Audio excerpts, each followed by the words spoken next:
Enclavada en una de las reservas ecológicas más grandes del país, Calakmul, en Campeche, reúne la majestuosidad de una ciudad maya y la riqueza de su entorno natural.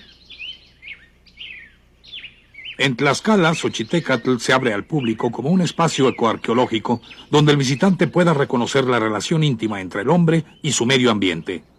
El Museo de las Culturas del Norte en Paquimé, Chihuahua, integra colecciones de una inmensa región que incluye las porciones norteñas de México y el sur de Estados Unidos. Las investigaciones en Cojunlich, Quinichná y Tsibanché, sitios hasta ahora desconocidos para la mayoría, nos revelan la existencia de asentamientos en el espacio geográfico de Quintana Roo. En Cantona, Puebla, surge una ciudad arqueológica en la que una red de calzadas hacen de ella uno de los sitios más urbanizados del México antiguo. En Chichén Itzá, la investigación arqueológica permite admirar hoy las bellas pilastras policromadas de una subestructura en el interior del Templo de las Mesas. Las excavaciones en Xochicalco, Morelos, muestran evidencias de una revuelta interna antes de que la ciudad fuera abandonada. El Museo de Toniná, Chiapas, da cuenta de su historia expresada en el extraordinario conjunto de piezas encontradas en el sitio. En el edificio contiguo al Templo de las Inscripciones, en Palenque, Chiapas, se descubrió una tumba que nos habla de los secretos que todavía guarda el sitio. Dentro de un programa de investigación, excavación y restauración, fue creado en Teotihuacán un centro destinado al estudio de la zona. El descubrimiento de una estela en Monte Albán, Oaxaca, que conserva inscripciones zapotecas, aporta nueva información acerca de la genealogía de sus gobernantes. El Museo del Pueblo Maya en Xivilchaltún, Yucatán, reúne aspectos de la cultura regional desde la época prehispánica hasta nuestros días. La investigación de la Reserva Ecológica de Filobobos, Veracruz, permitirá ampliar el horizonte acerca de las culturas que formaron su área de influencia en la costa del Golfo. En la Sierra de San Francisco, Baja California Sur, durante el otoño de 1992, se iniciaron los trabajos dentro de un vasto programa de investigación y preservación del patrimonio arqueológico de nuestro país.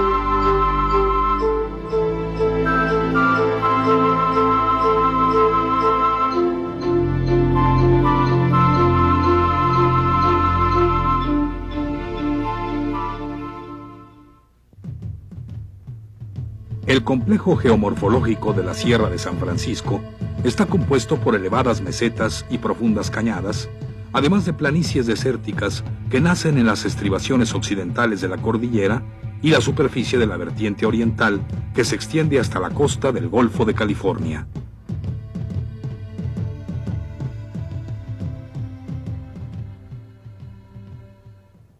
Nos encontramos en la Sierra de San Francisco, en el estado de Baja California Sur. Esta sierra se localiza en la parte septentrional del estado, casi a la mitad de la península, en un área que se ha dado en llamar el Desierto Central. Caracterizada por su clima seco, la Sierra de San Francisco presenta una distribución de agua restringida y estacional. No obstante, hay evidencias de que la ocupación humana en la zona se remonta a la prehistoria. En las cumbres de esta sierra, que alcanzan una altitud de 1580 metros, se producen una serie de arroyos de corriente intermitente, en cuyas márgenes se localizan cientos de cuevas, cantiles y peñascos. Dedicados a la caza, la recolección y la pesca, los antiguos pobladores hicieron de este espacio su hábitat natural.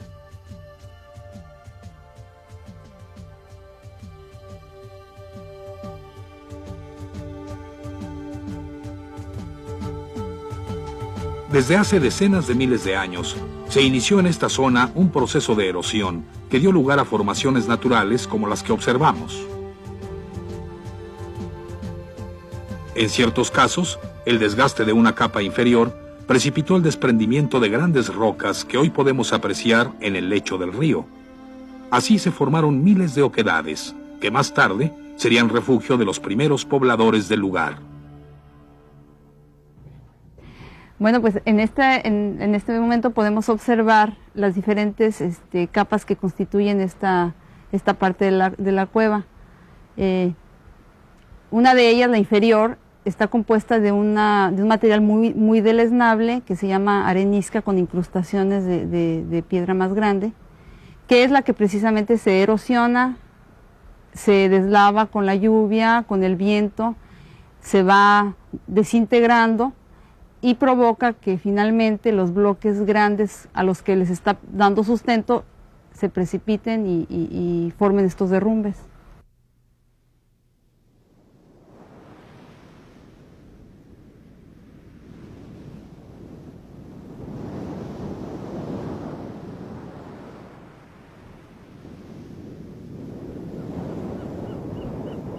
El trabajo de evangelización emprendido por los jesuitas, que establecieron en ese territorio un importante número de misiones, cambió los hábitos de vida de los indígenas.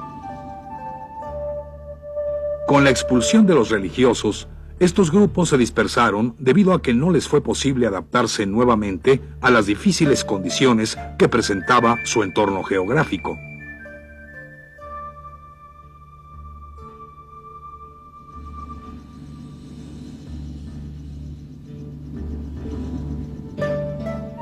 A finales del siglo XIX, los franceses establecieron en Santa Rosalía la compañía minera El Boleo, dedicada a la explotación del cobre. Fue tal la importancia que adquirió este pueblo minero que una iglesia diseñada por Gustave Eiffel para la ciudad de San Francisco fue armada ante el asombro de todos en el centro de la población.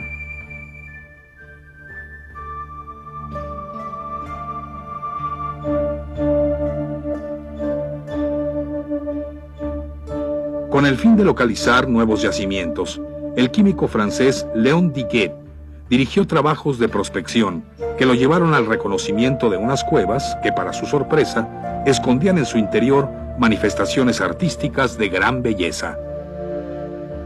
Al disminuir la actividad de la planta, algunos trabajadores perdieron su principal fuente de empleo. Este hecho fue determinante en el repoblamiento de la Sierra de San Francisco. Y el caso es que, bueno, este gran apogeo termina, se acaban las vetas, ya no hay mineral y pues viene la decadencia y el pueblo es semi-abandonado y mucha de la gente empieza a buscar nuevos horizontes y es cuando empiezan a emigrar hacia el norte, San Ignacio y la Sierra de San Francisco. Mi abuelo fue el primer colonizador del rancho aquí, el primero que llegó al rancho Santa Teresa. ¿Y de dónde venía él? Bueno, él trabajó en el boleo, en la compañía del boleo como vaquero de ganado, de ganadero. A partir de 1960, algunos aficionados al arte rupestre recorren la zona. Destacan las expediciones de Earl Stanley Gardner, así como el trabajo pionero de Harry Crosby y Enrique Hambleton. En 1980, el Instituto Nacional de Antropología e Historia inició trabajos de registro de las cuevas más importantes que sirvieron de base al programa de investigación iniciado en el otoño de 1992. Teníamos frente a nosotros un reto de extraordinarias dimensiones: lograr un amplio conocimiento del patrimonio arqueológico de la región. Desde un principio, la expedición científica se enfrentaría a las difíciles condiciones de la vida en la Sierra de San Francisco. Cuando arribamos a la zona, contemplamos el maravilloso escenario en el que habían vivido sus antiguos habitantes. Trasladar equipo y avituallamiento utilizando recuas de mulas a través de los agrestes caminos de la sierra implicó un esfuerzo que nunca imaginamos llegaríamos a realizar.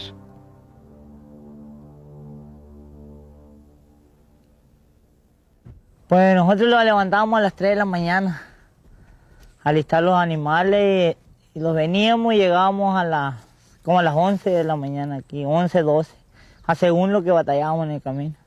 Es pesado el trabajo ese bastante, más para los burros. El camino se hizo largo. Descubrimos otra medida del tiempo y nuestro aprecio por el agua cambió radicalmente. Instalar el campamento y crear las condiciones de subsistencia fue una de las primeras tareas antes de iniciar el trabajo de prospección. Un montén de 2 metros. Un montén de 2 metros.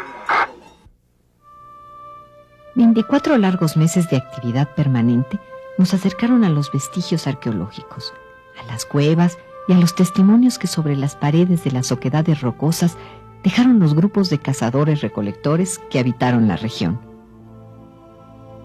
Eran muchas las imágenes, historias y testimonios que conocíamos de las pinturas rupestres, e incluso nos habían hablado de numerosas cuevas. Cuando, invadidos por la emoción, observamos uno de los murales pintados durante la etapa más refinada de esa tradición, supimos que estábamos frente a una manifestación artística de enorme belleza.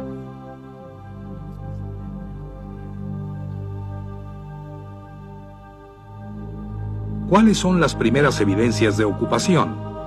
¿Qué factores les permitieron sobrevivir en condiciones tan difíciles? ¿Dónde obtuvieron las materias primas? ¿Cómo y cuándo elaboraron los murales?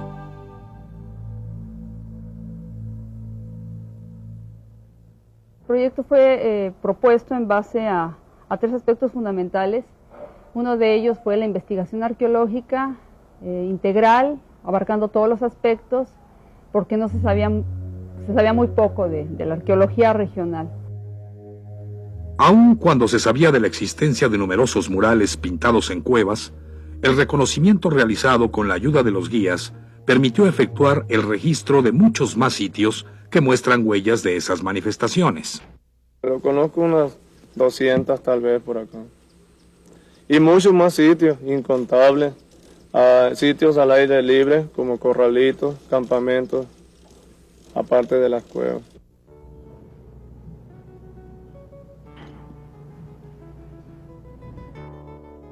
A 2 horas de camino desde San Ignacio, a un lado de la terracería que conduce al poblado de San Francisco de la Sierra, se localiza una de las cuevas más conocidas, la del Ratón, donde se realizan estudios encaminados a la conservación y restauración de las pinturas. Su nombre se origina en la confusión de los primeros visitantes del lugar que vieron en el puma la imagen de un ratón. Aquí tenemos un diseño abstracto que está elaborado en base a franjas rojas y negras alternadas y está bosquejado en color amarillo. Los diseños abstractos en pintura rupestre son muy poco comunes. Generalmente predominan los diseños naturalistas. Este antropomorfo es bien especial, porque es muy raro encontrar antropomorfos con la cara en negro, entonces es bastante extraño. Yo casi no he visto esos. En la Cueva de las Flechas se observan figuras humanas con muestras evidentes de haber sufrido el impacto de esos proyectiles. Llama la atención el hecho de que entre los hallazgos arqueológicos más importantes de la región destacan numerosos objetos identificados como puntas de flecha. Estamos en la Cueva de las Flechas, que se localiza frente a la Cueva Pintada. Esta cueva es de dimensiones más pequeñas y su nombre se debe a 2 personajes que se encuentran profusamente flechados y que presentan grandes tocados. Aquí podemos observar 2 liebres que están solamente bosquejadas en blanco. Nunca se llegó a completar con el color el diseño. Esto para nosotros significa que la tradición rupestre llegó a una degeneración o una declinación, ¿sí? Y este mismo caso se puede observar en otras cuevas de la sierra. En el cañón de Santa Teresa existe una formación rocosa de difícil acceso llamada el Cacarizo. En su parte posterior se localiza la cueva del mismo nombre, en donde, además de los murales, fueron encontrados morteros que conservan restos de pigmento. Se puede observar que en esta parte cómo el panel fue realizado sobre una matriz geológica que se llama arenisca. Esta arenisca es muy erosionable por el viento y por la lluvia, por lo tanto la capa de pintura está sufriendo un proceso que se llama desescamación, lo cual hace que poco a poquito, a través de un polvito que va soltando, la pintura se esté borrando. En la misma formación rocosa El Cacarizo, se ubica otra cueva en la que aparecen figuras antropomorfas pintadas de color blanco. Por este motivo, los pobladores le dieron el nombre de monos blancos. Una de las cuevas más importantes de la región es La Pintada, que tiene sus coordenadas en el cañón de Santa Teresa. Cerca de ahí corre el arroyo San Pablo, que aún en la época de mayor sequía conserva el preciado líquido sobre su curso. Este fenómeno, bastante singular en la zona, seguramente permitió la estadía durante largos periodos de quienes fueron sus antiguos moradores. Lo anterior explica la existencia de los grandes murales dentro de la cueva, en los que es posible identificar más de 1000 figuras representativas.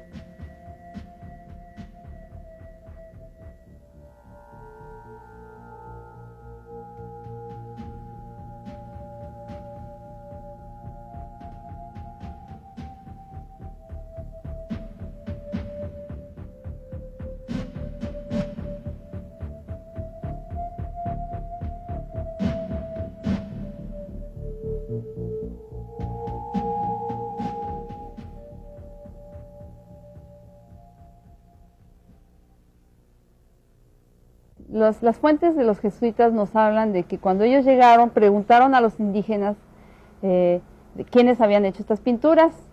Los indios en aquella época les contestaron que había habido una raza de gigantes que habían venido del norte y que se habían internado en la sierra y que habían dejado estos murales. Los indios trabajaban muy bien la fibra del agave, que se conoce aquí como mezcal, que es una plantita que es muy rica en fibras. Entonces ellos elaboraban cordeles. Entonces es lógico suponer que tenían a la mano todos los elementos necesarios para construir andamios.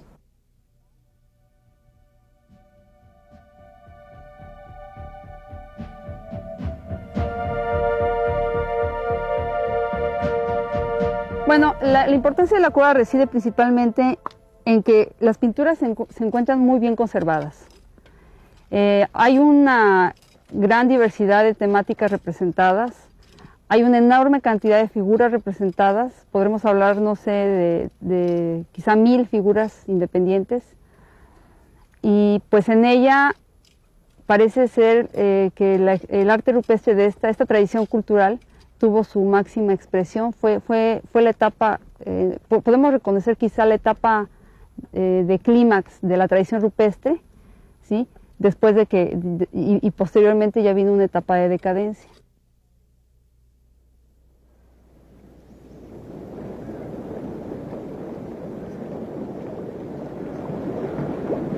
Este cañón fue muy importante para los grupos, para las bandas de indígenas que aquí vivieron, porque pues tenían el acceso al agua todo el año. Entonces quizá esta presencia del agua está reflejándonos se está reflejando esta seguridad en el agua en la dimensión del fenómeno rupestre que tenemos en la Cueva Pintada.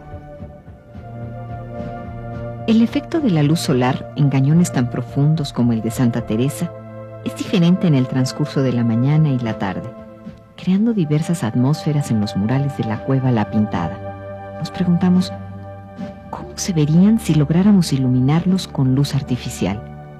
No obstante las dificultades, se trasladó a una planta de energía eléctrica. Ante el asombro de todos, aparecieron con enorme claridad figuras que no habíamos observado, así como la evidencia de la superposición de imágenes. Pero ¿cómo explicar la dispersión de este tipo de cuevas a lo largo de una extensa región?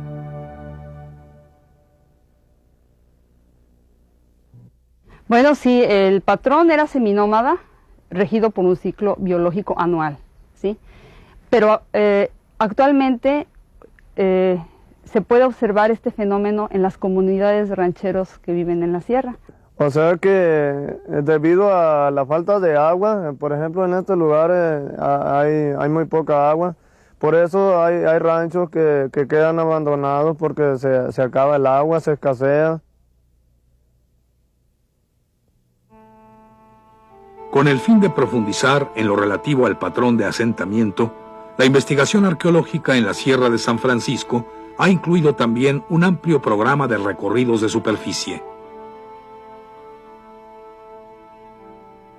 Con el análisis de los objetos encontrados en las excavaciones y el descubrimiento de entierros, será posible avanzar en la cronología para esta vasta región.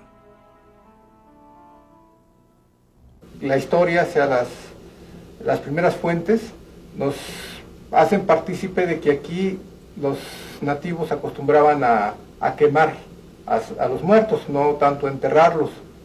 Entonces el descubrimiento de estas dos cuevas nos está diciendo que probablemente también se practicó la inhumación. De las puntas de flecha acanaladas, el estilo Clovis es el más antiguo, ya que corresponde a un periodo que data de 11.000 a 12.000 años.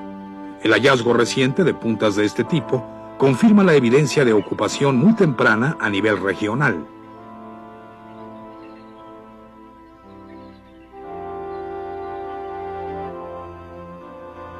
Bueno, el pasado agosto de 94, aquí en la Cueva Pintada, en el área del derrumbe, se encontró por un trabajador esta punta de proyectil con todo y su ástil. De pronto vi de arriba el andador donde estaba la flecha esa, y me bajé y ya la estuve observando un poco. Ya estaba el señor arquitecto también, Jordán. Entonces me dijo, a ver, hijo, tráela por acá. Dijo, no, hijo, pues es una cosa muy valiosa esta. Este hallazgo es de gran importancia, porque la punta conserva parte del tendón con el que se sujetaba el ástil. Muchos de los objetos y puntas encontrados son de obsidiana, por lo cual la búsqueda del yacimiento se convirtió, pese a las dificultades de acceso al lugar, en un objetivo del proyecto. Bueno, pues para salir al azufre, a la cañada del azufre que le dicen, pues tuvimos que agarrar la carretera que va hacia el cerro más o menos, como a unos 15 kilómetros. De ahí lo tuvimos que dejar y caminar cargando pues agua y todo, provisión y todo para hacia arriba, como a unos 10 kilómetros más o menos. Pues ahí encontramos el yacimiento de obsidiana. En el área cercana al volcán Tres Vírgenes se localizó la mina de este material. Gracias a los análisis efectuados, se determinó que incluso las puntas Clovis provienen de ahí, lo cual confirma su explotación por lo menos desde hace 10.000 años. Esta es una de las muchas fosas mineras que se encuentran en este yacimiento. Estas fosas fueron excavadas por los indígenas para poder extraer núcleos de un buen tamaño para poder sacar las lascas que servirían para la realización de los artefactos.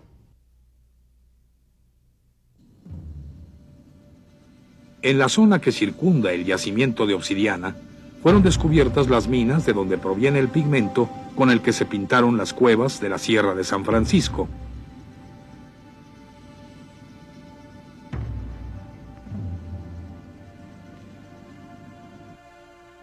En la principal ruta de cuevas establecida desde hace muchos años en el cañón de Santa Teresa, se instalaron andadores para impedir el contacto directo del público con las pinturas. Su construcción significó un enorme esfuerzo, sobre todo por el traslado de los materiales. De ahí se empezaron a transportar a lomo de bestia, pieza por pieza, de 2, 3 piezas, de 2 tablas, tornillería. Se tuvo que capacitar a la gente también. Un mejor control con los visitantes, porque ya van sobre un andador, ya no, porque entraba un guía con 4 turistas y no había quien se desbalagaba, y como menos estaba escarbando, estaba haciendo otras cosas, ¿no? que no debía hacer. Y ahora sí ya se va a tener más controlado y se va a concientizar más la gente. Recorrer la zona, donde los antiguos pobladores de la región plasmaron en cientos de cuevas manifestaciones de arte rupestre, implica adentrarse en el conocimiento de su legado histórico-artístico y también en su forma de subsistencia alcanzada en un entorno con características tan particulares.